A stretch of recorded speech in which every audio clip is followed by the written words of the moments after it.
la intercesión de Jesús, nuestro modelo. Vamos a pensar entonces cuál es la necesidad de tener un mediador y ese mediador como Jesús. Vamos a ver lo que dice la palabra de Dios. Y desde el mismo comienzo de la palabra, en el libro del Génesis, vamos a ver que Dios crea su reino sobre la tierra. Bueno, ya el reino de Dios existe por la eternidad y desde la eternidad, como dijo David, Salomón, desde la eternidad y hasta la eternidad.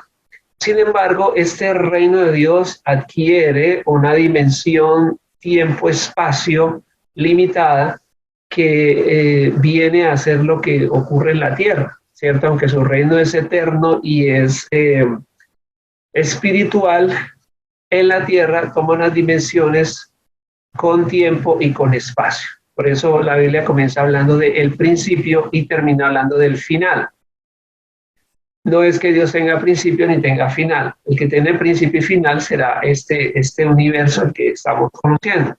Sin embargo, con el tema de la tierra, Dios, que es un delegador, que es un ser que se mueve siempre en un orden, en una jerarquía, en una legalidad, entonces Él, después de haber diseñado todo su proyecto tierra, Él constituye unos mediadores, unos gobernantes, unos encargados de supervisar, porque en estos metafísicos, en estos conceptos espirituales que aprendemos de Dios, vamos a ver que es importante la supervisión y entonces Dios hace una delegación al ser humano para que tome control de la tierra y sería el ser humano quien es responsable de esto.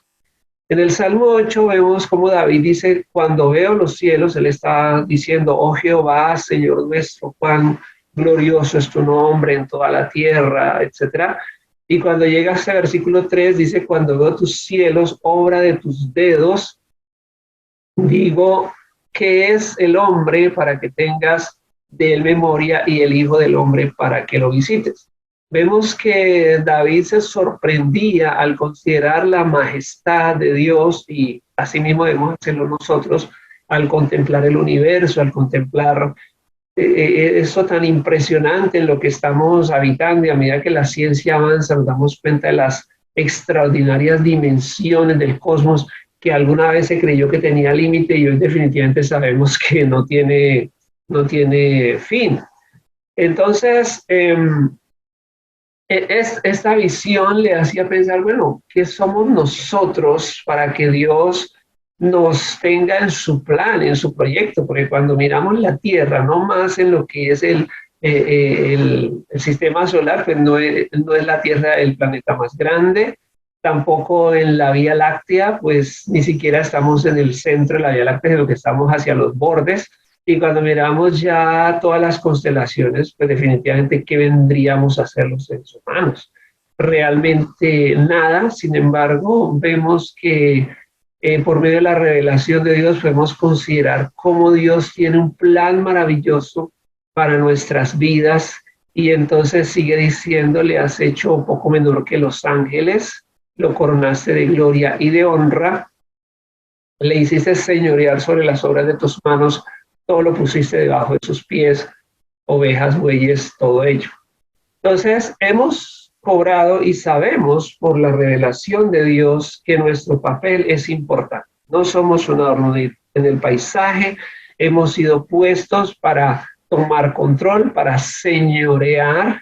De hecho, me llama la atención porque cuando miramos en los idiomas originales encontramos que dice, le has hecho casi como Dios.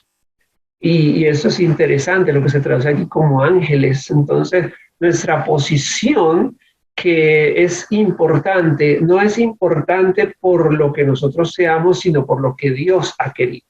Y hoy queremos hablar de esto y queremos pensar en nuestro lugar como esos responsables de este planeta. Sin embargo, también al recordar la historia bíblica nos damos cuenta que Satanás hizo pecar al ser humano para tomar ese lugar de control.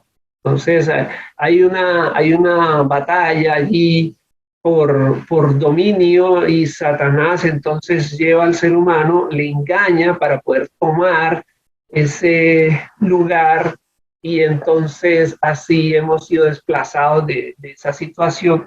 Por eso es muy interesante el lenguaje que el apóstol Pablo utiliza en los Romanos cuando dice que eh, por cuanto todos pecaron y están destituidos de la gloria de Dios. Y esa palabra nos hace referencia a que realmente un funcionario pierde su cargo. Entonces fuimos destituidos de la gloria de Dios, y eso lo encontramos allí en Romanos 3:23, y también nos estaría mencionando ese orden, esa legalidad, esa funcionalidad de nosotros. Entonces nos dice, y no solamente en Adán, sino que también habla de usted y de mí, por cuanto todos pecamos y hemos perdido esa posición de enseñorearnos. De hecho, una de las primeras tragedias que se narran ahí en el libro del Génesis es cuando Dios le habla a la mujer, y algunas personas en su visión errónea de la Biblia dicen que que la Biblia es un libro machista. No, si miramos el reino perfecto de Dios, Dios le da el control al hombre y a la mujer. Dice, hagamos al hombre a nuestra imagen, conforme a nuestra semejanza, y creó Dios al hombre a imagen de Dios los creó, varón y hembra los creó. O sea que realmente el poder era de ambos.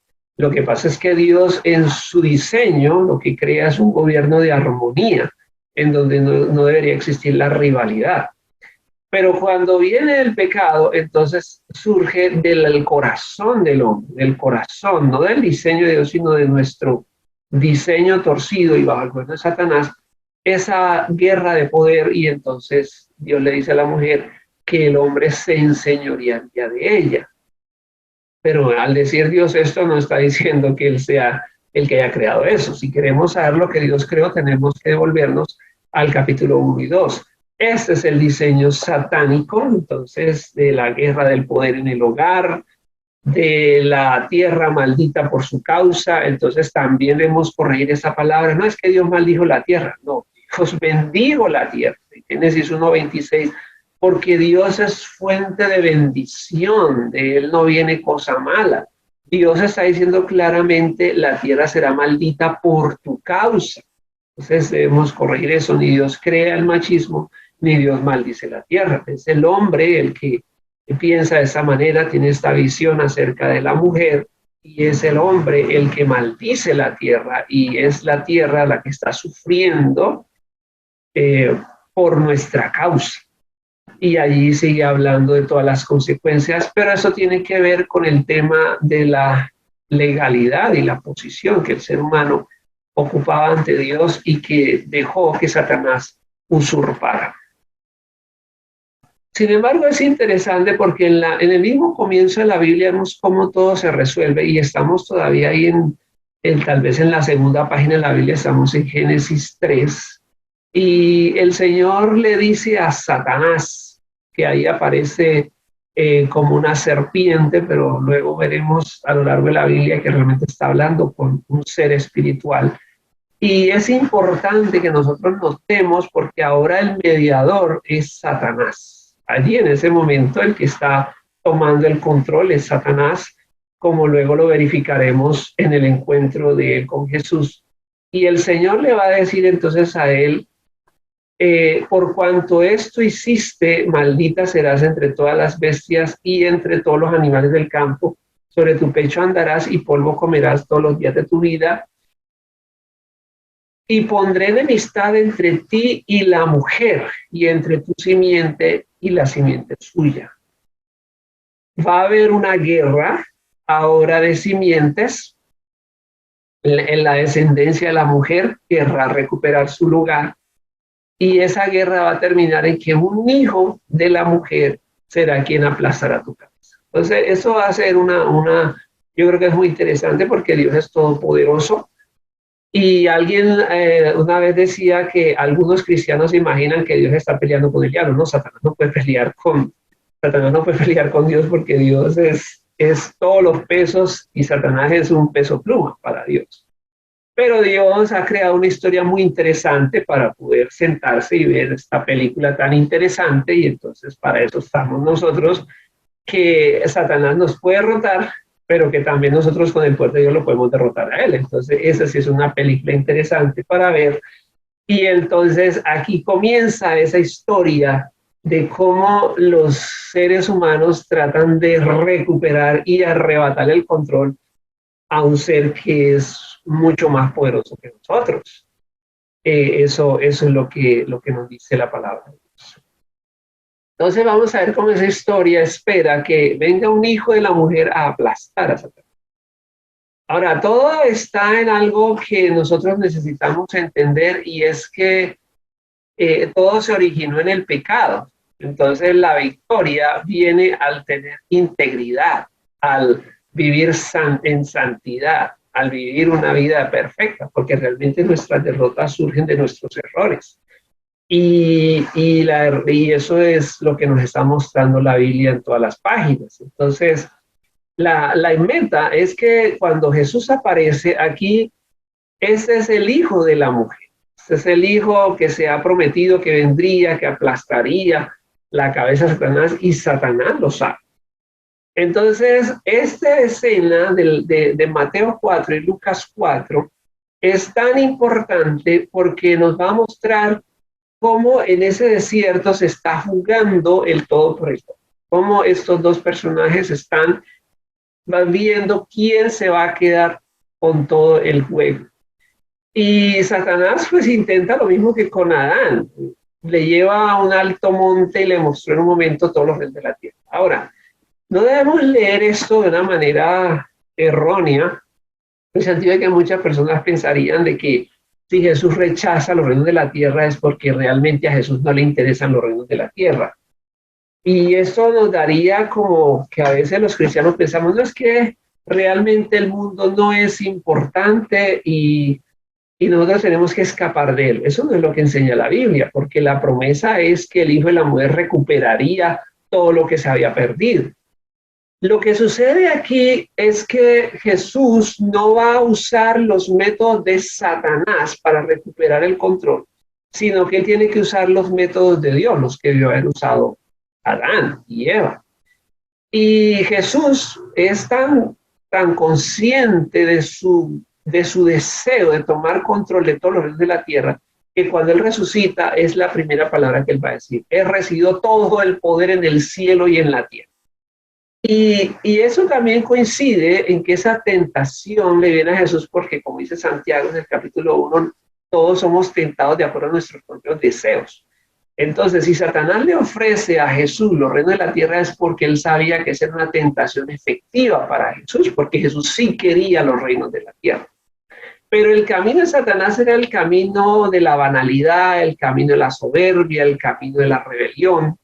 El camino para tomar los reinos de la tierra, según Dios, es el camino del sacrificio, el camino de la disciplina, el camino de la entrega y el camino del servicio. Así es como Jesús se propone recuperar los reinos de la tierra y volver a ser ese mediador, ese desplazar a ese príncipe mediador que incluso lo vemos en Job, cuando vemos cómo el libro de Job abre, que se presentan los hijos de Dios y entre ellos también se presenta Satanás, y el mismo Dios habla con Satanás y le dice que si no ha considerado a Job, y el Satanás le pide que Job sea destruido. Entonces vemos que él estaba en esa posición. Ahí vamos a encontrar, como ya le he mencionado en otros estudios, como cuando Daniel está orando, el ángel viene y le dice, de primera vez le dice, que se detuvo 21 días porque el príncipe de Persia le detenía y luego tendría que salir a luchar contra el príncipe de Grecia, y vemos que estas son potestades regidoras en los aires. Entonces Satanás había tomado control y había acaparado todo lo que sucedía en la tierra y realmente había que resolver esta situación. Por eso es tan importante la figura de este mediador. Y es tremendo porque lo que les decía ahorita se verifica aquí cuando él dice, porque a mí me ha sido entregada y a quien quiero la doy. Realmente es Satanás, y todavía tenemos una situación, claro que aquí ya la cosa ha cambiado bastante, pero pero sigue siendo interesante lo que pasa. Porque cuando usted lee la carta, primera carta de Juan, capítulo 5, versículo 19, dice, sabemos que somos de Dios y el mundo entero está bajo el maligno, pero sabemos que el Hijo de Dios ha venido y nos ha dado entendimiento para conocer al que es verdadero y estamos en el verdadero, en su Hijo Jesucristo. Entonces ahora ya no hay un solo equipo en el barrio, sino que ahora ya hay dos equipos y los dos son muy buenos. Y el mundo entero está bajo el poder de Satanás, pero nosotros estamos bajo el poder de Dios. Y de eso lo verifica también en Colosenses. Ahora, ¿por qué Dios ha querido que las cosas funcionen así? Y uno dice, bueno, ¿por qué Jesús, si ya ganó, por qué no echa de una vez a este personaje de acá? O sea, ¿por qué dejarlo para que siga saboteando todo? Bueno, algún día conoceremos por qué Dios, siendo el ganador, todavía permite esto por un tiempo. Pero vamos a verificar entonces nuestra posición, nuestra nueva posición en Cristo en Colosenses 1. Y dice el apóstol Pablo en el versículo 12, con alegría doy gracias al Padre, damos gracias al Padre que nos capacitó para participar de la herencia de los santos en luz, el cual nos ha librado del poder de las tinieblas y nos ha trasladado al reino de su amor. Entonces, en este momento de la tentación de Jesús, Satanás era todavía el único gobernante, el único que tenía la voz cantante. Cuando Jesús resucita, ahora Jesús es el todopoderoso y Satanás está sometido a él. Mas Jesús no ha puesto juicio todavía sobre Satanás y le ha dejado para probar a quienes quieren tomar una decisión, quienes quieren elegir entre un reino de verdad, un reino de poder, o los que quieren seguir sometidos a sus pasiones y deseos. Y esa es la manera como Satanás trabaja y le dice a Jesús, y así nos dice a todos nosotros, que nos puede dar todo si postrado le adoramos y hacemos lo que Él quiere que hagamos. Sin embargo, Jesús, como ya estoy diciendo, Él decide tomar el camino de Dios y le dice, Satanás, muchas gracias. La escritura, que es mi guía, dice al Señor, debo adorar y servir. Y tú también lo debes hacer. Sí, al Señor tu Dios adorarás. Nota que Jesús no solamente habla de mi Dios, sino que también le dice que es el Dios de él y que debía adorarle y que debía servirle y que debía dejar de estar haciendo lo que estaba haciendo. La palabra de Dios también nos muestra desde el profeta Isaías en el capítulo 53, hablando de este Mesías,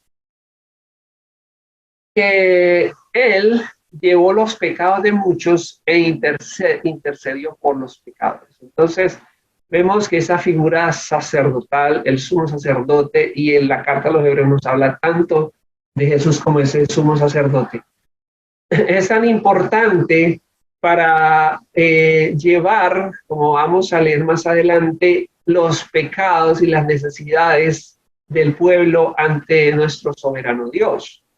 Nosotros directamente no nos podemos acercar a Dios. Tal vez en el paraíso sí se podía hacer, ¿cierto?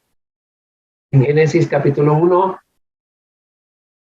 y 2, el hombre no tenía problema para acercarse a Dios porque no tenía pecado.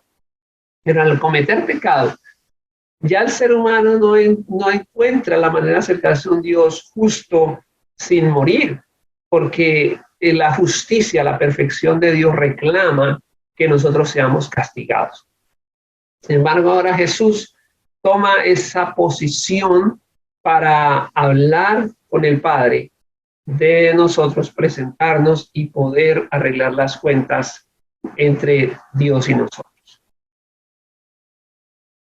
También no quisiera pasar por alto que este reino que Jesús trae, al contrario de lo que Satanás ha traído, toda esa decadencia, toda esa maldad, toda esa destrucción, porque realmente el ser humano, el Satanás quiere destruir esa imagen de Dios en nosotros, esa imagen que portamos de Dios. Entonces aquí vemos, como dice Romanos capítulo 5, vemos al postrer Adán, al segundo Adán, mostrando esa gloria de Dios. Y es sorprendente, no deja de ser algo admirable de ver a un Adán en un mundo caído. O sea, uno diría, bueno, Jesús está fuera de su época, porque realmente la situación que se vivía en el siglo primero no es mejor que la que se vive hoy. Pero Jesús era un hombre perfecto y estaba mostrando las posibilidades del reino de Dios y lo que se ha perdido y lo que podemos recuperar. Y dice la Biblia que él recorría enseñando y predicando las buenas noticias del reino de Dios y sanando las enfermedades y las dolencias en el pueblo. Debemos recordar que la palabra del Señor dice que Jesucristo es el mismo ayer, hoy y por siempre. O sea que tenemos al mismo Cristo en la escena. Y se difundió su fama por toda Siria y le trajeron todos los que tenían dolencia, los afligidos por diversas enfermedades y tormentos, los endemoniados, lunáticos y paralíticos, y los sanó. Ese es el reino de Dios. Y eso es lo que nuestro Cristo, eso es lo que ese hijo de la mujer de Génesis 3:15 puede hacer, recuperar y reparar todas las ruinas de la caída. Es bueno que nos enfoquemos en esa imagen. Y sigue diciendo allí el evangelista Mateo, y le siguió mucha gente de Galilea, de Decápolis, de Jerusalén, de Judea y del otro lado del Jordán. Creo que eso es lo que nos invita a nosotros a estar acá, ¿cierto? Al que nosotros realmente miramos es a Jesús. No hay un líder humano tan impresionante que sea digno de esto. Y me gusta tanto ver estas escenas de Jesús porque a veces nosotros presentamos a un Cristo diluido, disminuido, apocado, y no es, ese no es el Cristo verdadero. Recuerdo un libro que leí contra la Santa Resignación, y lo escribió un paraguayo, y él decía, Cristo de los cielos, líbranos del Cristo de la tierra. Y él hacía unos apuntes tan interesantes acerca de esa visión que tenemos de Cristo, un Cristo, creo que de ahí tomé ese apunte de que tenemos ese Cristo que acompaña, pero no el Cristo que soluciona. Sí, y nos parece muy bonita esa escena, ¿cierto? El Cristo que Cristo te entiende, Cristo te apoya, Cristo te acompaña, Cristo te sana también, Cristo también hace milagros, Cristo también detiene la tormenta. Entonces, Cristo no es solamente un psicólogo, claro que sí, es el mejor de todos, pero también es todopoderoso. O sea, no solamente puede ayudarnos a sobrepasar el problema, sino que puede eliminar el problema. Y no debemos perder de vista esta visión de ese poder de nuestro intercesor y de nuestro rey ahora.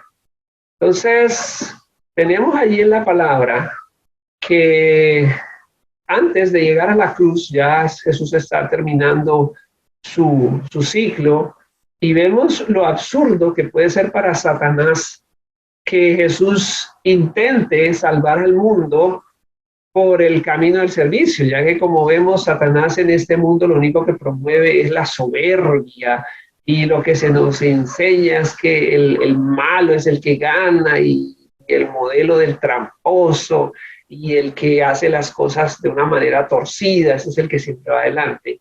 Sin embargo, hacer avanzar un programa de que las cosas se pueden hacer bien, de que en medio de un mundo torcido podemos todavía ser buenos y podemos reflejar bondad y podemos luchar contra la mediocridad y todo esto que Jesús tenía como tarea.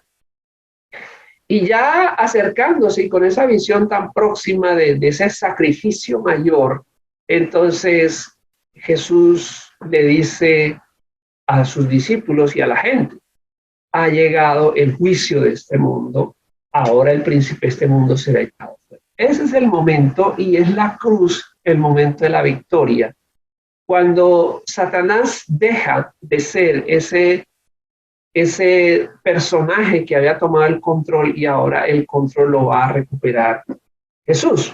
De eso nos va a hablar Apocalipsis en el capítulo 5 en el capítulo 12, Y entonces allí nos habla de la mujer y la serpiente, y nos va a decir allí que esa serpiente tiene varios nombres, que se llama Satanás y dragón y serpiente antigua.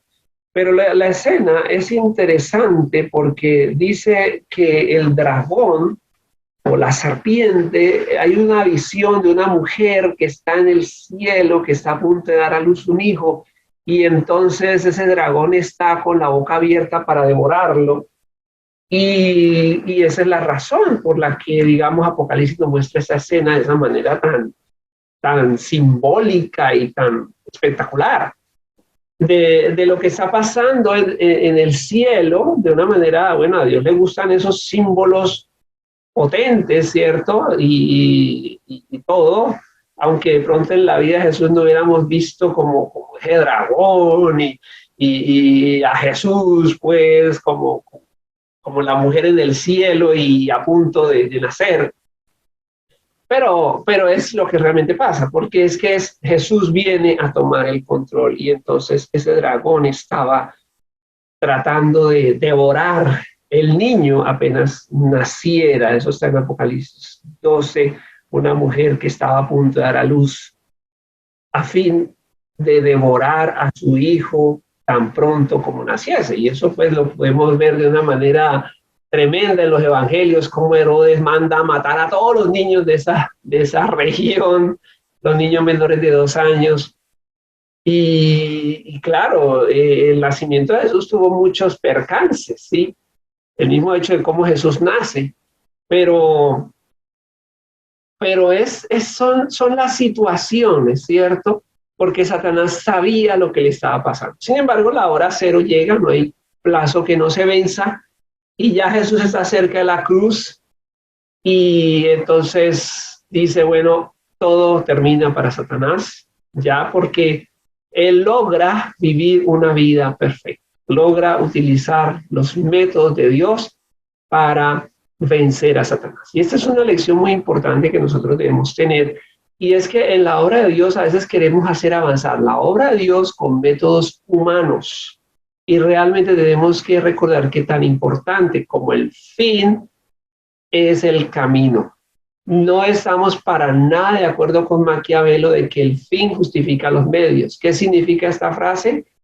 Que no importa si vas por un mal camino, pero si al final logras algo bueno, entonces todo quedará justificado. Para Dios eso no es así, y por eso Jesús toma ese camino y logra llegar a esa cruz, porque para Dios tan importante como el final es el camino. Para Dios es importante las metas, pero también es importante los métodos.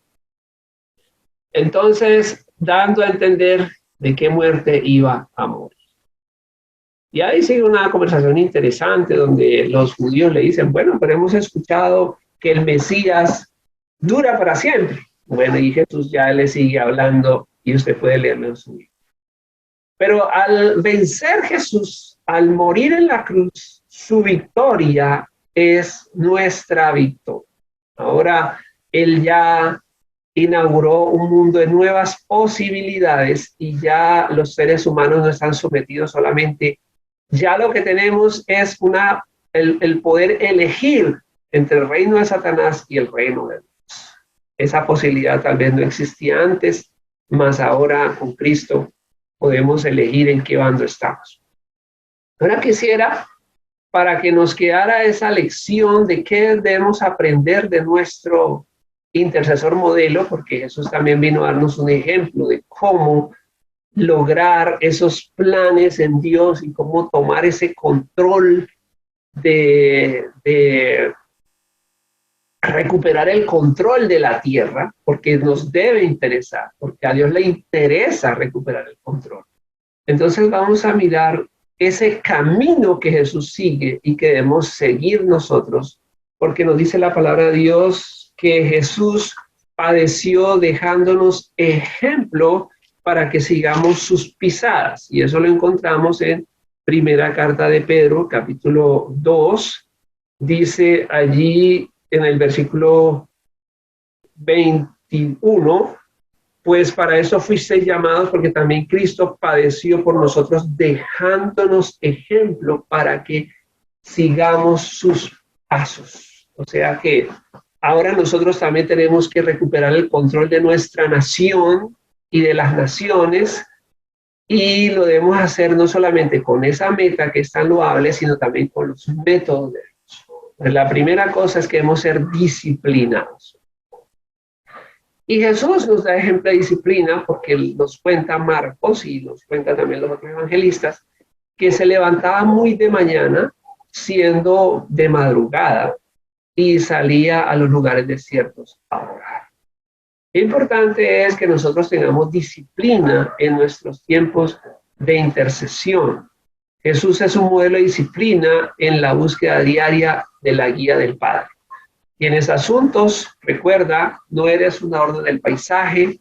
Dios quiere que recuperemos control de Colombia y que logremos el control de las naciones. Pero necesitamos y tenemos tantos asuntos que resolver, tenemos tantas empresas que proyectar, tenemos tantos desafíos que llevar adelante, pero no podemos hacerlo sin la guía de nuestro Padre Celestial.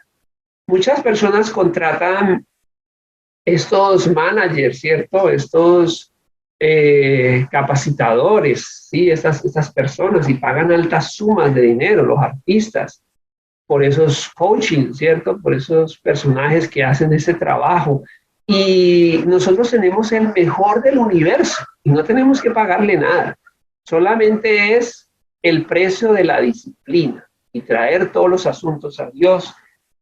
Y es impresionante porque hay una promesa muy grande en la palabra de Dios en Jeremías, capítulo 33, versículo 3, en donde el Señor te hace una oferta y qué bueno que la puedas tomar, porque ahí en Jeremías 33, 3, el Señor dice, clama a mí y yo te responderé y te enseñaré cosas grandes y ocultas que tú no conoces.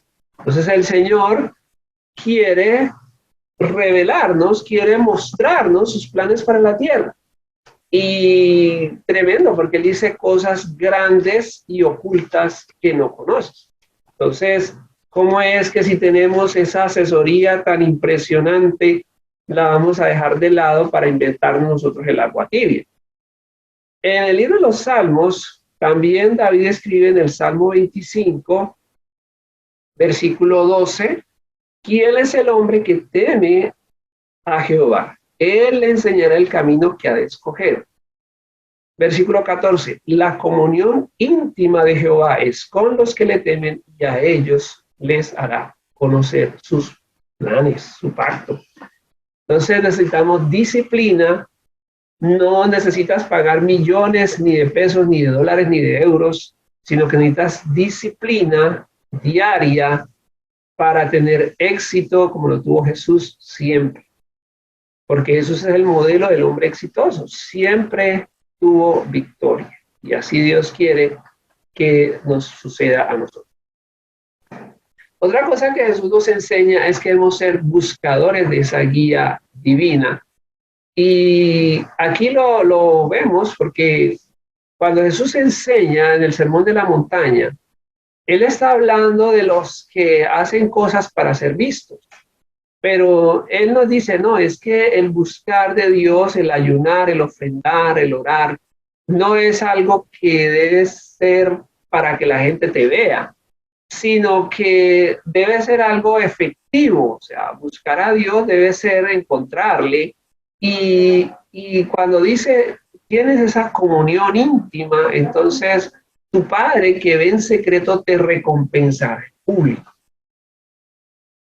Jesús es un hombre altamente exitoso. Yo diría que es el hombre más exitoso de la historia, porque en 3 años logró dividir la historia, cosa que ningún hombre, por impresionante que haya sido, ni Alejandro Magno, ni Julio César, ni Hitler, ni Napoleón, ni ninguno de ellos, la historia no se cuenta a partir de su nacimiento, se cuenta a partir del nacimiento de Cristo. Y esto lo hizo en 3 cortos años. O sea, Jesús es un hombre de una efectividad total. No necesitó toda una vida, no necesitó 50 años, ¿no? 3 años para partir el mundo. Y esto, si usted quiere tener efectividad en su trabajo, Jesús está dándole la fórmula. O sea, el secreto de Dios es lo que necesitamos. Y cuando realmente tenemos esa comunión secreta con Dios, entonces tendrá siempre recompensa pública, recompensa pública. Entonces, tomamos este consejo de Jesús y necesitamos siempre recordar que solo no podemos y que Jesús ya lo dijo, separados de mí ustedes nada pueden hacer. Necesitamos siempre orar por nosotros y por nuestra familia y por nuestra nación, pero solos no podremos lograr nada. Otra cosa que Jesús nos enseña es que hay que vencer las tentaciones. Las tentaciones de hacer las cosas mal, de irnos por los atajos, como Satanás le está planteando a Jesús, ¿para qué tanto sacrificio? ¿Para qué tanto esmero? ¿Para qué tanta disciplina? Solamente aquí, este pequeño negocio y tienes todo. Y así es como Satanás va corrompiendo, y así es como Satanás ha corrompido nuestra nación, y así es como Satanás corrompe el mundo. Pero me llama la atención una frase que alguien dijo: si las cosas pueden ser difíciles, ¿por qué las vamos a hacer fáciles?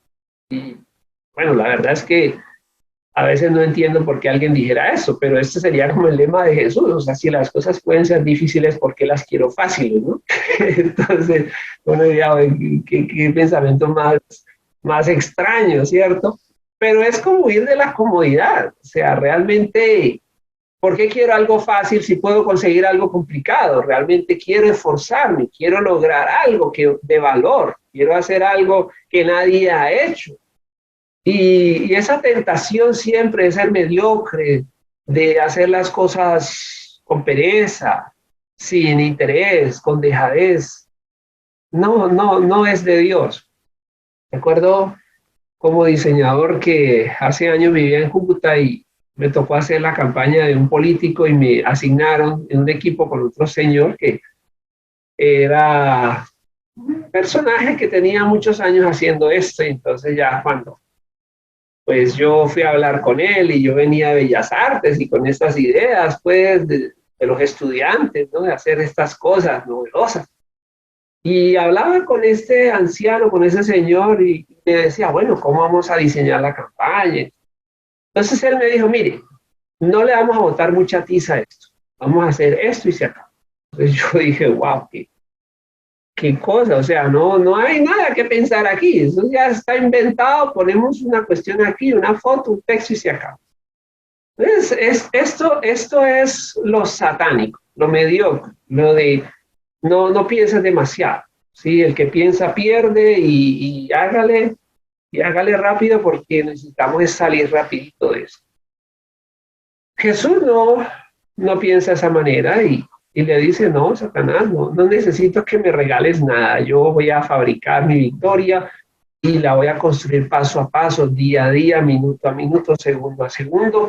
Y así mismo usted cada día va a construir su victoria, no buscando el camino del atajo, sino haciendo las cosas bien, fabricando su victoria, pagando el precio, no chancuqueando en el examen, sino estudiando, realmente aprendiendo, no haciendo trampa en el trabajo, no tratando de ganar indulgencias con camándula ajena, realmente dedicados, hablando con el cliente, llamando al cliente, atendiendo sus necesidades, siendo paciente para escuchar.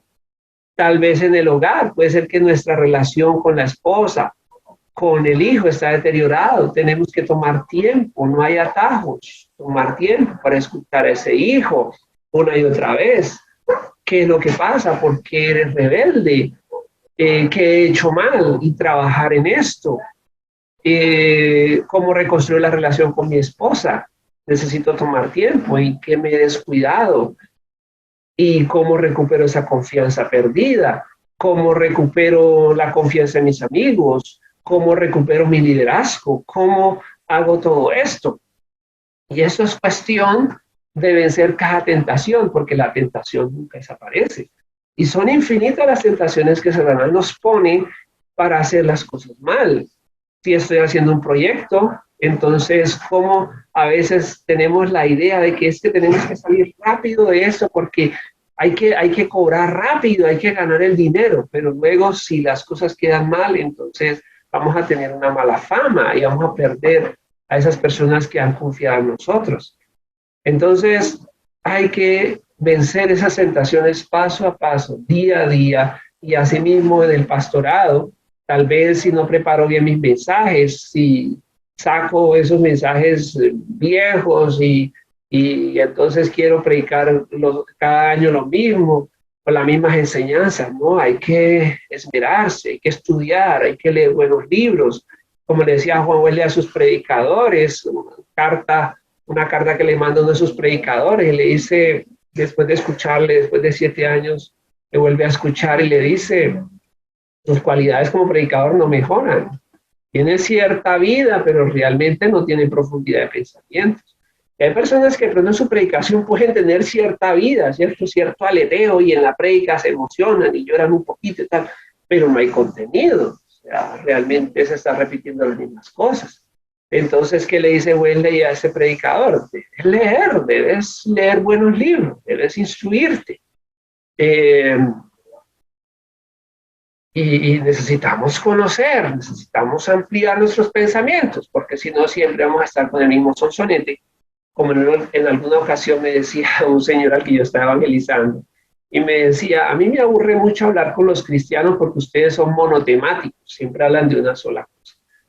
Y logramos presentar el mensaje de una manera atractiva, todos los días siempre algo nuevo, cuando realmente tenemos esa frescura de Dios. Entonces hay muchas tentaciones que deben vencer, la pereza, el deseo, no quiero hacer nada, pues hay que hacer cosas, hay que organizar las cosas. No, lo que pasa es que las cosas en mi casa no van bien y realmente qué sentido tiene, ya no quiero ni arreglar esa casa porque es que ahí no hay hogar, no, hay que arreglar la casa, hay que arreglar la casa porque es que ahí está la presencia de Dios y Dios se glorifica en eso, Jehová tu Dios en medio de ti está. No es que ya no quiero evangelizar, ya no le quiero hablar a nadie porque es que lo he hecho una y otra vez. Bueno, piensa por un momento, si Alba Edison hubiera pensado que la bombilla era imposible inventar porque llevaba más de 600 experimentos y no los había podido lograr, y hubiera dicho, no, esto realmente no se puede, pues no tendríamos bombillos. Entonces, es la idea de que las cosas sí se pueden lograr. O sea, si no lo logro así, lo logro así, si no así, así, así, no te canses de acomodar, de ensayar, de buscar, porque Satanás siempre te va a decir, no se puede, déjalo así, ven por lo fácil, simplifiquemos, hagámoslo acá. Pero realmente cuando yo contemplo y hago la relación de lo que decía David, cuando yo contemplo la célula, cuando yo contemplo el núcleo de la célula, cuando contemplo la información y que cada célula tiene un ADN que es una palabra de 300 millones de letras y eso es el código genético y está en cada célula y que una sola falla en ese código pues representaría de pronto uno podría nacer sin un ojo o sin una pierna o distorsionada la cara. Entonces, es eso. Yo cuando preparo mis presentaciones, por ejemplo, a veces me vuelvo obsesivo y digo, bueno, pero ya eso está muy corregido, ya qué más voy a corregir. Pero luego pienso en ese código genético y digo, no, si Dios toma ese tiempo para escribir esas 300 millones de letras y tiene que ser en ese orden y tiene que, pues hombre, animémonos a revisar y a organizar, porque es que nuestro modelo es muy preciso, o sea, Dios es muy exigente en lo que hace, porque si no fuera así, entonces, ¿cómo funcionaríamos nosotros? Si Dios no fuera tan exigente en sus cosas, pues nosotros no tendríamos los cuerpos que tenemos, ni podríamos vivir en el universo que vivimos. Entonces, somos llamados a la excelencia y a rechazar todos estos atajos que el mundo nos ofrece. También debemos seguir la palabra. Y en Juan 8 Jesús dijo a los que habían creído en él: si ustedes permanecen en mi palabra, serán verdaderamente mis discípulos y conocerán la verdad, y la verdad los hará libres. Esas personas habían creído en él, pero Jesús le dice: mire, ustedes ya creen en mí, pero ustedes necesitan hacer algo más. Ustedes necesitan realmente permanecer en la palabra. Necesitan estar ahí sembrados, ¿cierto? Como dice el Salmo 1, bienaventurado el varón que no anduvo en consejos de malos, sino que en la ley de Jehová, y yo creo que ese salmo es el salmo de Jesús, porque Jesús es quien anduvo perfectamente en la ley de Jehová. En la ley de Jehová está su delicia, y no lee la Biblia porque le toca, sino lee la Biblia porque le gusta, porque le apasiona, como dice el Salmo 112, bienaventurado el varón que se deleita grandemente en los mandamientos de Dios. Entonces, solamente es como por cumplir, bueno, voy a leer porque me toca. No, es que realmente somos llamados a apasionarnos en eso. O sea, realmente leer la Biblia para nosotros no debería ser una obligación, sino un placer, un privilegio. Entonces, necesitamos permanecer en la palabra. Cuando vemos las tentaciones en el desierto, vemos que las tres tentaciones que Satanás le plantea a Jesús, Jesús responde con 3 textos bíblicos del libro de Deuteronomio, porque Jesús era un hombre que se sabía la ley del Señor. Cuando a Jesús le preguntan por el mandamiento más grande de la ley, Jesús responde tal cual está escrito en la Shema de Deuteronomio 6. Jesús recitaba la ley tal cual estaba escrita. Jesús se sabía la ley de memoria.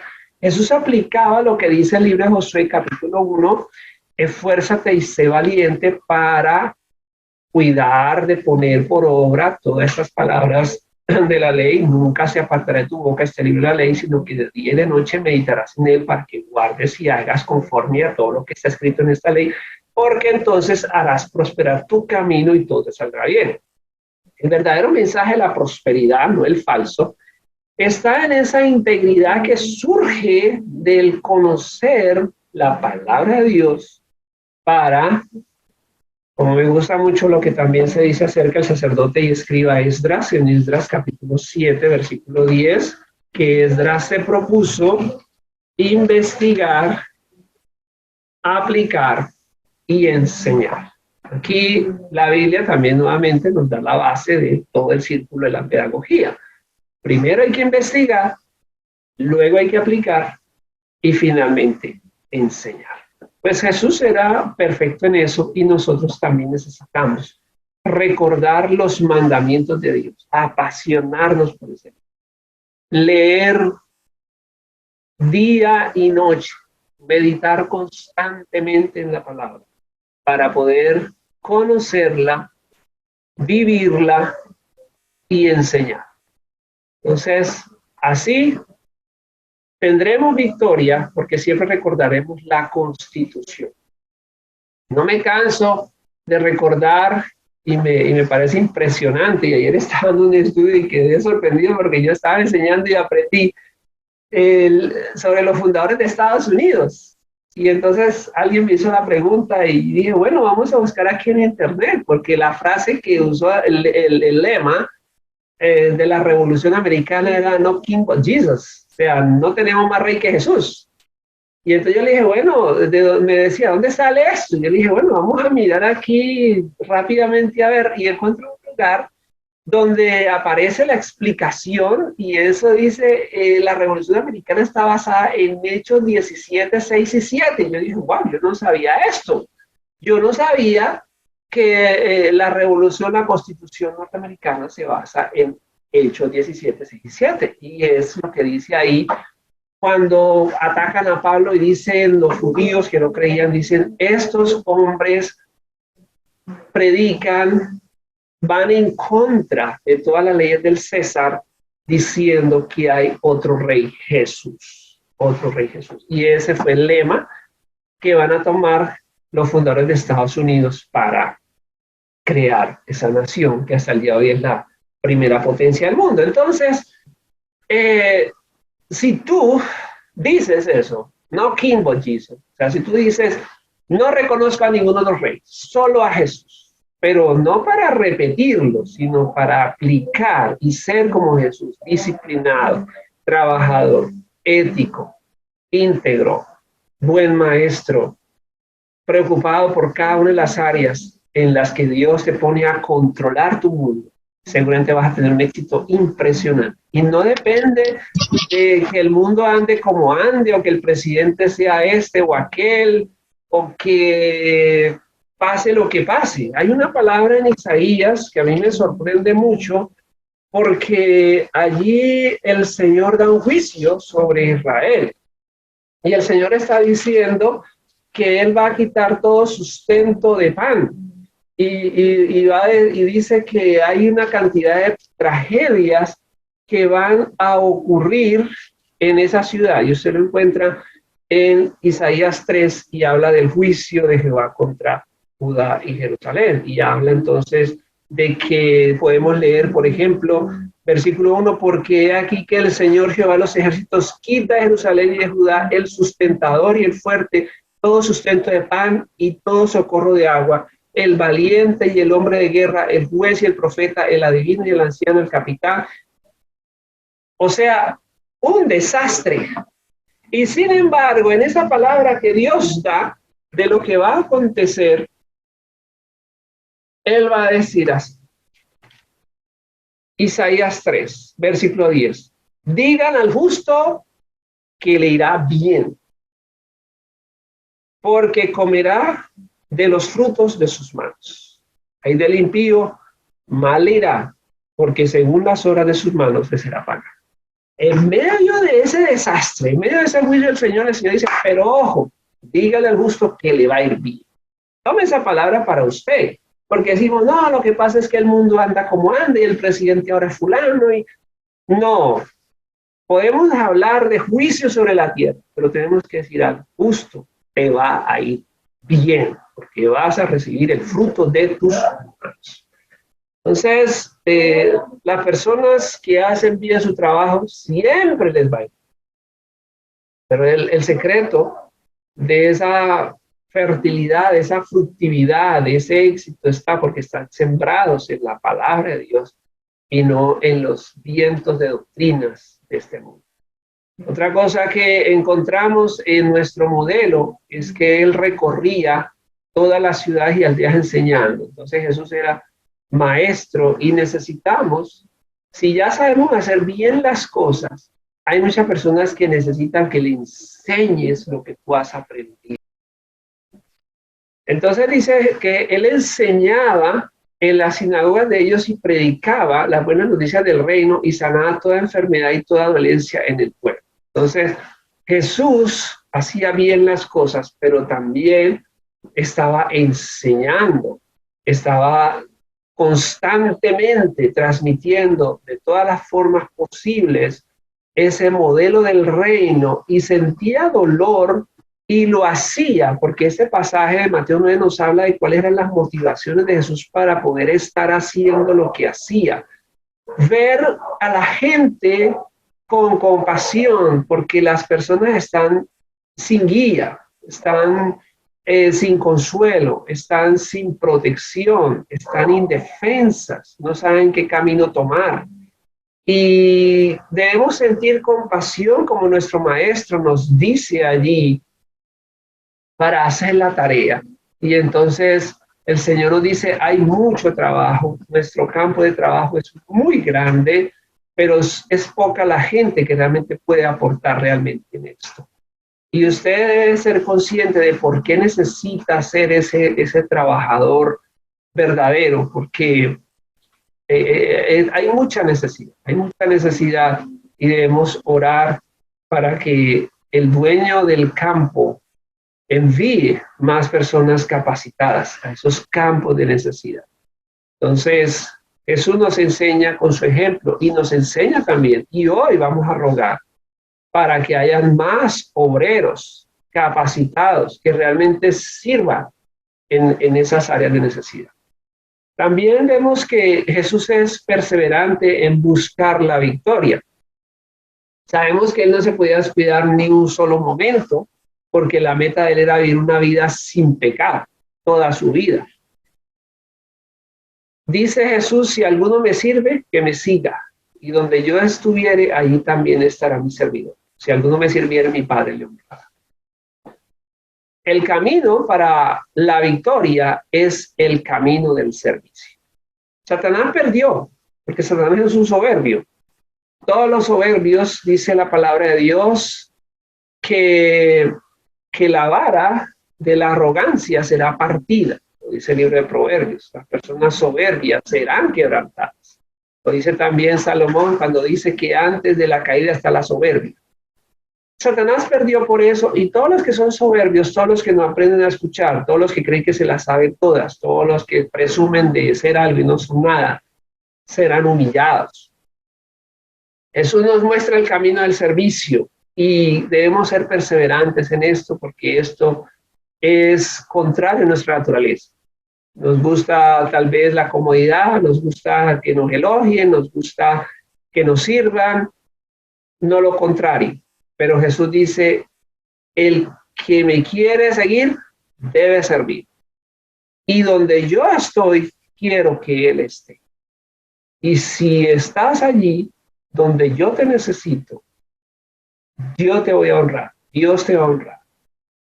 Y en ese camino del servicio a veces no es fácil, porque hay momentos de angustia, donde realmente no queremos servir. Y Jesús llega a ese momento cuando dice eso, porque Él ya está a punto de morir, y Él dice, ahora está angustiada mi alma. ¿Y qué diré? Padre, sácame de esta situación. Pero Jesús sabía que Él tenía que morir.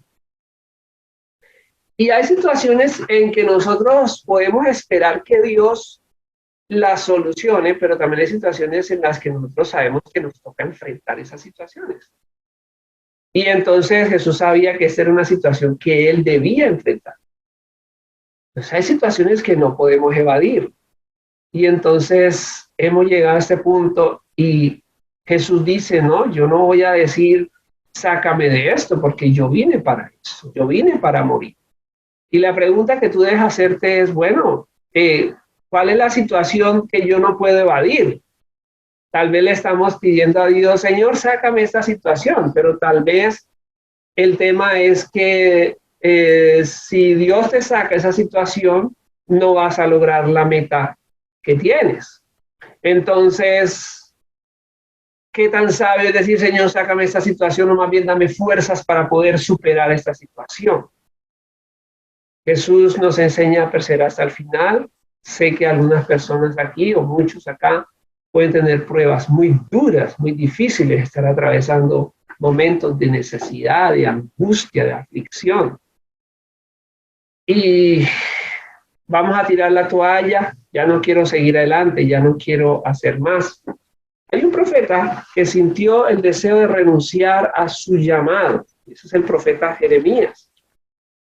Y él dice que él quiso dejar de hablar porque él dice, yo nunca pedí un préstamo y todos me maldicen. Yo nunca hice negocios con nadie y soy el peor del pueblo. Y entonces él dice que se propuso no hablar más de esa palabra. Y dice, me voy a callar y no voy a volver a hablar de esto. Pero entonces, él dice que había un fuego metido en sus huesos. Y dice, yo traté de soportar y no pude. Entonces, asimismo, Dios pone un fuego dentro de ti. Y por eso no debes callar. Con problemas, con dificultades, con situaciones adversas, debes seguir adelante hasta lograr la victoria. La vida de Jesús es la vida del verdadero superhéroe.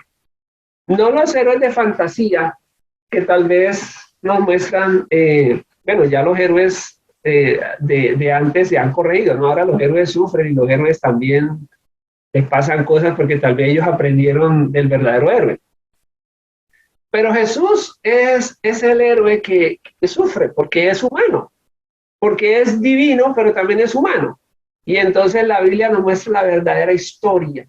Y tal vez aquí hay muchos héroes que son fantásticos, que predican, que enseñan, que viajan, que hacen cosas, pero también tienen que lidiar con situaciones en su hogar, en su trabajo, con la economía, con una enfermedad, todo esto. Y es que ese es el desafío, ese es el desafío. ¿Cómo le damos ejemplo a la humanidad de que sí se puede? Porque tal vez muchas personas te ven y dicen, no, pues yo quisiera ser como fulano, quisiera lograr todo lo que ha logrado. Y bueno, qué bueno que puedan haber ejemplos de que sí se puede. Jesús fue un hombre santo, fue un hombre divino, fue un hombre perfecto en medio de este mundo de maldad. Nosotros tenemos que lograr dar un ejemplo poderoso al mundo de que se puede ser íntegro, que se puede hacer bien el trabajo, que se puede ser honrado, que se puede ser fiel en medio de todas estas luchas, de todas estas dificultades. Entonces, no necesitamos necesariamente que Dios nos saque de esos problemas. Necesitamos tal vez es que Dios nos dé fuerzas. Y Jesús, el Hijo de Dios, sanaba a las personas, oraba por las personas, lograba muchas cosas para la gente, pero yo noto que cada vez que él pedía algo, Dios no se lo daba. Cuando él ora en el Getsemaní, Dios no le responde. Aquí Dios no le responde. O sea, las cosas que eran para él, Dios no se las da. De hecho, la misma tentación en el paraíso, Jesús luego convierte 5 panes en no sé cuántos panes, ¿cierto? Alimenta a una multitud de más de 20,000 personas. Pero para él Jesús no hace milagro de convertir panes ni nada. Entonces, si fuera una persona con el pecado de la hipersensibilidad, ¿cierto? Entonces hubiera hecho, ay, pero qué Dios es este, que todo lo que yo quiero hacer para los demás ayuda, pero lo que es para mí no. No, Jesús no se autoconmiseraba ni estaba pensando en que Dios no le respondía. Vivía con eso y ya, punto. Esa es la voluntad de Dios, punto. No le voy a dar mucha mente a eso, porque debo seguir adelante. Acepto la voluntad. Padre, glorifica tu nombre. Entonces viene una voz del cielo que dice, sí, yo glorifico mi nombre y lo seguiré glorificando, porque la gloria es mía, no tuya. Entonces, eso es lo que debemos decir. Padre, en medio de esta situación, quiero que te glorifiques. Y yo te voy a decir, claro que me voy a glorificar. Y te lo repito, me voy a glorificar en ti, porque la gloria es mía y no tuya. Qué importante es reconocer esto, porque al final recibiremos la victoria, pero Dios se está glorificando en tu proceso. Dios se está glorificando en las cosas que te están sucediendo. También debemos recordar como la iglesia del siglo I, ellos intercedían y creían en los milagros.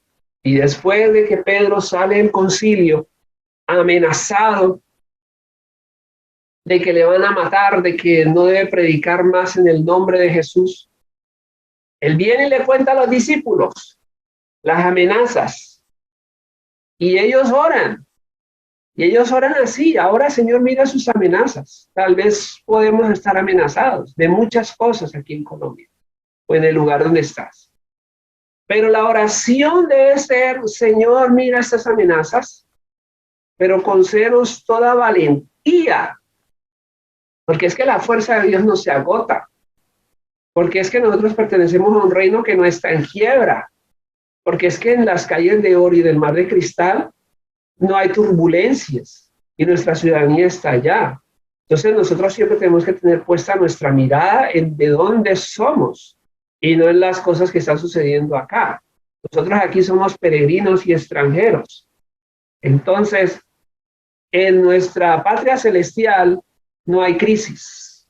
Y así mirando allá a Dios, podemos decir, en medio de estas dificultades, dame valentía,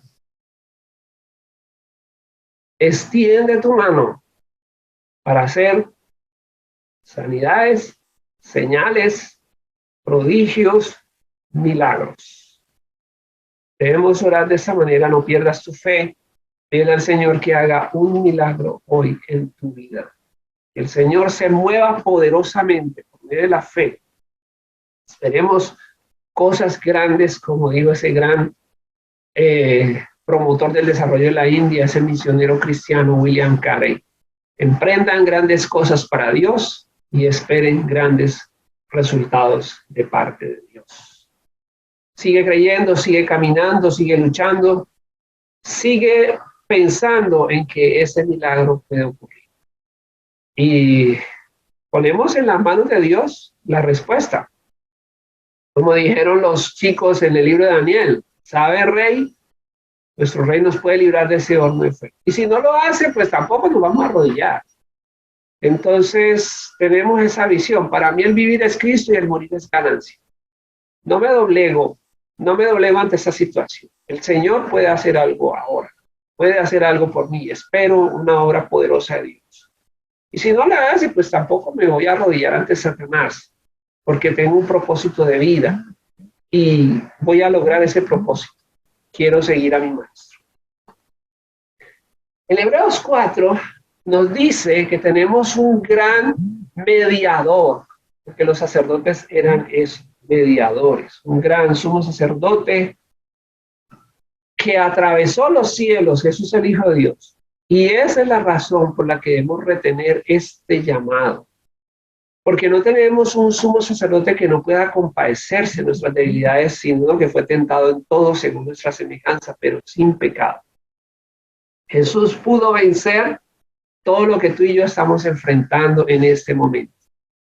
Entonces vamos a acercarnos a Cristo. Acércate al trono de la gracia confiadamente en este momento para alcanzar esa ayuda que necesitas de Dios, esa restauración, esa gracia, ese oportuno socorro. Porque dice la palabra de Dios y continúa diciendo ahí Hebreos capítulo 5, que todo sumo sacerdote, todo intercesor, es tomado entre los hombres, es constituido a favor de los hombres. Entonces Jesús hizo eso y Jesús no le interesaba tanto lo que pasaba hacia él, si él era el beneficiado, sino que él estaba puesto para beneficiar a otros. Estamos puestos a favor de los seres humanos, para presentar ofrendas y sacrificios por los pecados. Y sigue diciendo la palabra de Dios. Y Cristo en los días de su vida física ofrecía ruegos y súplicas con gran clamor y lágrimas al que le podía librar de la muerte. Fue oído a causa de su temor. Él era el Hijo de Dios, es el Hijo de Dios. Pero dice la palabra que por lo que él sufrió, aprendió a obedecer. Dios tiene para nosotros un lugar importante. Nos tiene en el centro de su corazón. Pero entonces también nos disciplina. Quiere lo mejor de nosotros. Quiere que logremos esos resultados. Entonces debemos aprender a obedecer. Aunque Cristo dice era el Hijo de Dios, tuvo que sufrir, ¿cierto? Hasta la muerte, pero fue oído por su reverencia. Seamos reverentes ante Dios, presentamos peticiones, sé que hay situaciones difíciles, pero el Señor te puede escuchar y seamos reverentes ante Él y así lograremos ver esas metas cumplidas. Persevera. La motivación que te doy hoy es para que perseveres, para que pongas tu mirada en Cristo, el autor y consumador de la fe. También la palabra del Señor nos dice en Colosenses capítulo 1, Oro para que conozcan, perdón, este es Efesios capítulo 1. Oro para que conozcan el supereminente gran poder para nosotros los que creemos. El mismo que actúa en Cristo. El mismo poder que actúa en Cristo, que le resucitó de la muerte y le sentó a la mano derecha de Dios, es el mismo poder que actúa en usted y en mí. Y ese Cristo ahora está sentado. Y me llama la atención porque cuando Pablo predicaba, habían unos césares, habían unos emperadores muy perversos, había unos gobiernos muy degenerados. Pablo llegaba a una ciudad a predicar y caía en la cárcel, tenía persecución, lo apedreaban. Entonces uno se imagina, ¿de qué está hablando Pablo? Pero Pablo tenía esa visión de la grandeza de Cristo y entonces dice, Cristo está sentado, sobre todo principado y autoridad y poder y señorío y sobre todo un nombre que se nombra, no solo en este tiempo, sino en el que está por venir. Y Dios sometió todas las cosas bajo sus pies y Cristo es la cabeza, el jefe de la iglesia. Bueno, y pregunto, ¿en qué mundo vivía Pablo? Es un mundo real, pero con su mente, él tenía sus pies puestos en la tierra, pero su cabeza en el cielo. Nosotros hoy en día, usted y yo también enfrentamos dificultades, retos, desafíos, luchas, situaciones de las cuales no sabemos cómo salir. Pero si logramos hacer lo mismo, es que Cristo es el mismo ayer, hoy y por siempre, el Evangelio es el mismo. Entonces, si logramos enfocarnos en Cristo, podremos tener esa felicidad, ese gozo, esa victoria, estar motivados, querer hacer cosas, vamos a hacer cosas, vamos a expandir este reino. Y muchos le dirán, pero estás loco, mira lo que está pasando, ¿cómo así que expandir el reino? Mira el precio de los alimentos, mira las complicaciones, mira el gobierno, mira, no, estamos mirando a Cristo, porque Él es el vencedor. Sabemos que Satanás ya perdió la guerra y el tiempo de Satanás es limitado, dice Apocalipsis, ay de los moradores, eso es lo que está pasando, esos son los coletazos finales. El Apocalipsis dice, ay de los moradores de la tierra, porque Satanás ha bajado con ira, sabiendo que le queda poco tiempo. Está desesperado, ya perdió todo. Lo que está haciendo es tratar de acabar con lo que viene para nosotros ya es la victoria total. Entonces hay que resistir. Hay que resistir y sabemos que vamos a ganar. Entonces aquí no hay lugar para el desespero. Aquí no hay lugar para la impaciencia. Aquí solo hay lugar para los frutos del Espíritu, el amor, la alegría, la paz, la paciencia, la benignidad, la bondad, la fe, la mansedumbre. Amén. Yo espero que la palabra de Dios pueda ser viva y vida en su ser y que Dios haga esa obra en usted.